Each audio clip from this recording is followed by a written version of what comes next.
do ponto de vista das infâncias, a proposta de uma cidade educadora, ela convoca a aprendizagem permanente no espaço urbano.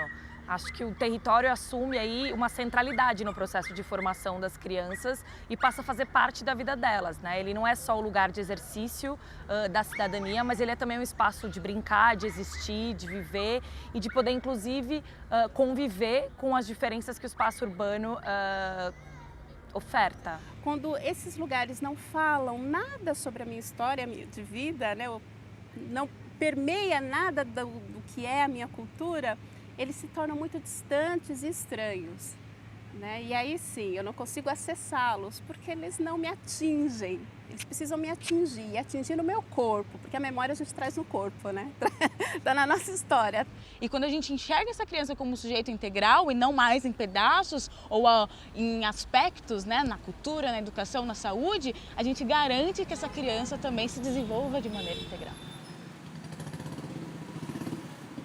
Mas acho que programas específicos que os museus, as instituições de cultura podem oferecer para olhar quem é as famílias que estão, né, que a escola de alguma forma atende. Né? Quem são essas crianças? De onde que elas vêm? Quais são as suas necessidades? Qual é o seu olhar? Qual é a condição de adaptação também, principalmente se a gente pensar que são crianças que vêm de outros lugares ou de outros países?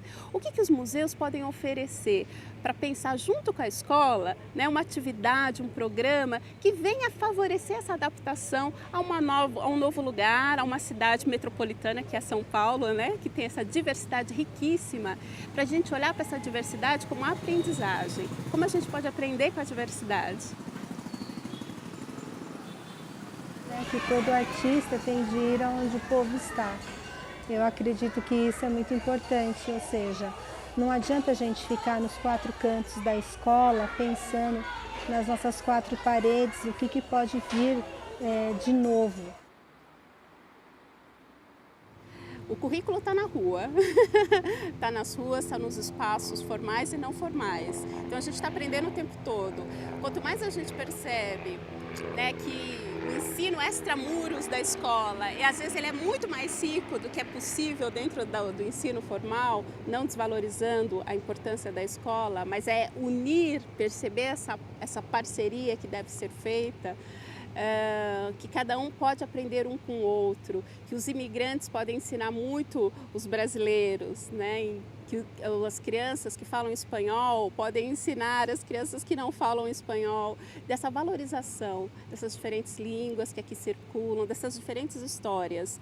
Né? Então, acho que quanto mais a gente aprende um com o outro, e essa diversidade é essa capacidade da gente poder aprender, né? Com a diferença. Vivenciar essa diferença como soma, como inclusão e não exclusão. E esse ano é o segundo ano consecutivo que a gente trabalha sobre a questão do multiculturalismo. E esse ano a gente agregou o currículo e o território educativo a esse multiculturalismo. Então, a nossa literatura, o que a gente está assistindo enquanto filme e o que a gente procura ver que está acontecendo aqui no redor, no nosso entorno, é muito importante para essa formação. Né? Não adianta a gente se formar só dentro dessas quatro paredes da escola. Uma vez que você acredita que as crianças podem colaborar com o planejamento urbano, você precisa ter gestores públicos formados e sensibilizados para esse olhar. Depois eu acho que você precisa conseguir articular políticas públicas, né? Então, de modo intersetorial. Acho que aqui o arranjo das políticas e das diferentes secretarias e dos diferentes agentes é fundamental para garantir um olhar integrador para essa criança na cidade.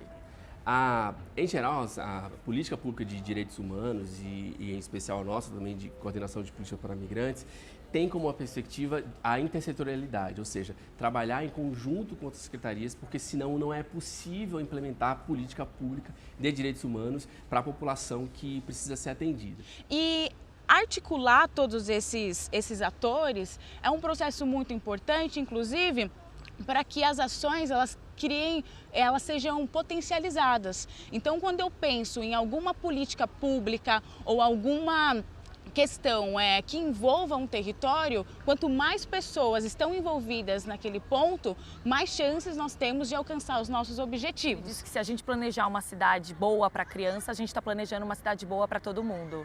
eu percebo que a gente vai caminhando para um currículo transformador, um currículo, na verdade, integrador, né? E não tão engessado como a gente tem previsto legalmente falando.